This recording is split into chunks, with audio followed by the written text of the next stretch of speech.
sa mas pinaigting na ligtas balik eskwela na kampanya ng pambansang pulisya. Kaysa rin ang kapulisan ng Mandaue City sa pagtutok ng kaayusan at kaligtasan ng mga mag-aaral ngayong pasukan.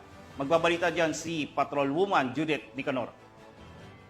Bilang bahagi ng pagbubukas ng klase para sa school year 2025 to 2026, nagsagawa ng balik-eskwela deployment ang mga tauhan ng Police Station 1 Mandaue City Police Office nitong unang araw ng pasukan, Hunyo 16 taong kasalukuyan. Ang nasabing aktibidad ay pinangunahan ni Police Major Philip John Libres, Officer in Charge ng Police Station 1 MCPO, sa ilalim ng direktang pangangasiwa ni Police Colonel Cirilo Acosta Jr., City Director. Naglagay ng mga police assistance desk sa bawat paaralan sa loob ng kanilang area of responsibility upang magbigay ng agarang tulong at tugon sa mga pangangailangan ng mga estudyante, guro at magulang. Kasabay nito, nakipagtulungan rin ang istasyon sa Traffic Enforcement Agency ng Mandaue sa pagsasaayos ng daloy ng trapiko sa paligid ng mga paaralan upang maiwasan ang aksidente at tiyak ang kaligtasan ng lahat. Layunin ng aktibidad na tiyaking ligtas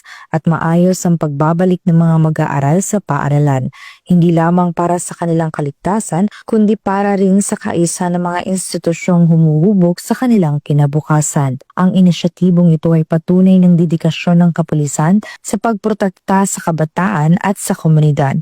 Dahil sa bagong Pilipinas, ang gusto ng pulis, ligtas ka. Mula dito sa Mandaue City Police Office, ako ang inyong Police News Network Correspondent, Patrolwoman Judith Nicanor, alagad ng batas, tagataguyod ng Balitang Pulis.